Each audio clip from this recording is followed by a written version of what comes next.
For nearly 40 years, a city of 100,000 people did not exist on a single Soviet map.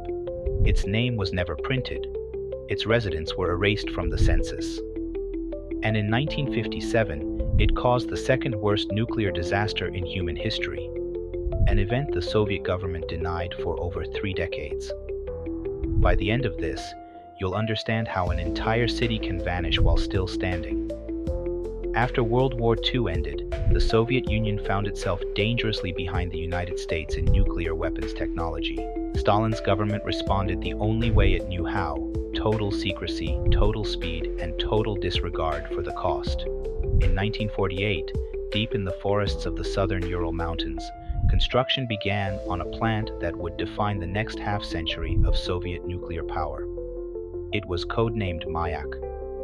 The man overseeing it was Lavrentiy Beria, chief of Stalin's secret police and head of the entire Soviet nuclear program. He forced over 40,000 Gulag prisoners and prisoners of war to build both the plant and the closed city meant to house its workers. That city would eventually be called Ozersk, but almost no one outside its gates would ever hear that name for decades.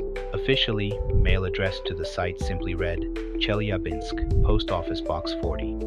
That's how the facility earned its code name, Chelyabinsk 40. Not a city, not a town. A post office box attached to the nearest large city, 55 miles away. The site covered over 90 square kilometers, surrounded by a further 250 square kilometers of exclusion zone. It was large enough to be one of the biggest population centers in the region, and yet, on every public Soviet map, that entire area was blank forest. Before I tell you what happened inside that blank space, take a guess. How many people do you think lived in a city that officially did not exist? Drop your number in the comments. The real figure will surprise you. Inside Ozersk, life was engineered to look ordinary. Tree-lined streets, families in small apartments, children playing outside after school. Workers were told they were building the nuclear shield that would save the world from American aggression. It was less a city than a stage set, built around a plant that was already showing signs of catastrophic neglect. Mayak's job was to produce plutonium for Soviet nuclear weapons, and it was built in a hurry no one fully understood the risks of. Liquid radioactive waste from the reactors was stored in massive underground steel tanks, kept stable by cooling systems that had to run constantly to stop the waste from overheating. In 1956, one of those cooling systems failed. No one repaired it. For over a year, the waste inside that tank kept heating, kept concentrating, kept building toward a threshold nobody in the plant seemed to be tracking closely enough. This wasn't sabotage, this wasn't an enemy attack, this was bureaucratic neglect, quietly compounding underground, while daily life in Ozersk continued exactly as normal above it. On September 29, 1957, the tank exploded. The blast released energy equivalent to roughly 70 tons of TNT, tearing the massive concrete lid off the underground tank and hurling it aside. A plume of radioactive material shot into the sky, rising to an altitude of 1 kilometer before drifting with the wind. That afternoon, residents across the Chelyabinsk district looked up and saw strange colors streaking across the sky. Local newspapers, working with no real information, speculated it might be the aurora borealis, appearing unusually far south. It wasn't the northern lights. It was roughly 20 million curies of radioactive fallout, beginning to settle over more than 300 kilometers of Soviet territory. What I'm about to tell you next is where the real horror of this story begins, and it has almost nothing to do with the explosion itself. Stay with me. At least 22 villages sat directly in the path of what would later be named the East Ural Radioactive Trace, a contamination zone eventually mapped at over 52,000 square kilometers, home to roughly 270,000 people. The Soviet government's response was not a warning. It was silence, followed by soldiers. Military trucks arrived in the affected villages. Residents were given no explanation for why they needed to leave immediately, only orders. Around 10,000 people were evacuated in total, but the process was staggered and chaotic. Some villages were cleared within a week. Others were left in place, farming contaminated soil and drinking contaminated water for almost 2 full years before anyone came for them.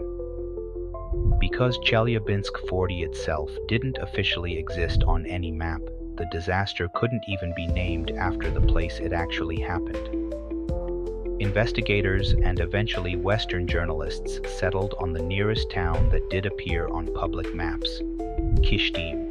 The world would come to know one of the worst nuclear disasters in history by the name of a town that wasn't even the real location. Here's the question worth sitting with. Was this catastrophe caused by the technology itself being too new to trust, or by a system so obsessed with secrecy that basic maintenance became politically dangerous to report? I'd argue the secrecy did more damage than the physics ever could. Tell me which one you think was the real killer. For over 30 years, the Soviet Union simply denied that any of it happened. Vague rumors reached the West as early as 1958, reported first in a Copenhagen newspaper, then an Austrian paper the following year. Soviet officials dismissed every version of the story as Western propaganda. The full picture didn't start to take shape until 1976, when Boris Medvedev, a Soviet biologist who had been exiled to England, published a series of articles in New Scientist laying out the scale of the disaster. His claims were corroborated soon after by Lev Tumerman, another Soviet scientist who had personally traveled through the contaminated region years earlier and quietly documented what he saw before eventually emigrating. Even then, Western nuclear officials were skeptical. There were no photographs, no satellite confirmation, just testimony from exiled scientists that the Soviet government flatly denied. That changed in the 1980s, when satellite imagery finally revealed the true scope of the contamination scarring the landscape near Ozersk. Independent researchers who managed to visit villages like Musliumovo found residents still living amid radioactive soil, some holding onto deformed livestock remains as physical evidence no government report could explain away. It wasn't until 1990, after the collapse of the Soviet Union itself, that declassified documents finally confirmed everything survivors had been saying for over 3 decades. The explosion was real, the contamination was real, and the cover-up had been deliberate, coordinated, and total. The human cost went far beyond the initial evacuation. Residents near the contamination zone saw elevated rates of cancer for generations. The nearby Teka River, used for years as a convenient dumping site for the plant's radioactive waste, remained dangerously contaminated well into the 21st century, and locals kept fishing in it anyway, often with no other water source available. Lake Karachay, another dumping site near the plant, became so radioactive that standing on its shore for as little as 1 hour could deliver a lethal dose of radiation. It remains one of the most contaminated places on the surface of the Earth. Ozersk still exists today. The Mayak plant is still operational, now reprocessing spent nuclear fuel instead of producing weapons-grade plutonium.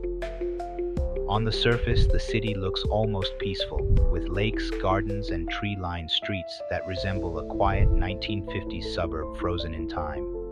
But locals still check their food with Geiger counters before they buy it. Unlike Chernobyl, there's no HBO miniseries seared into global memory. No dark tourism industry built around guided radiation tours. Just a closed city that spent 40 years erased from its own country's maps. A disaster that outranks nearly every nuclear accident in history, and a name, Kyshtym, that belongs to a town that was never actually the epicenter at all. What you just watched is one small piece of a much larger pattern of Cold War secrecy.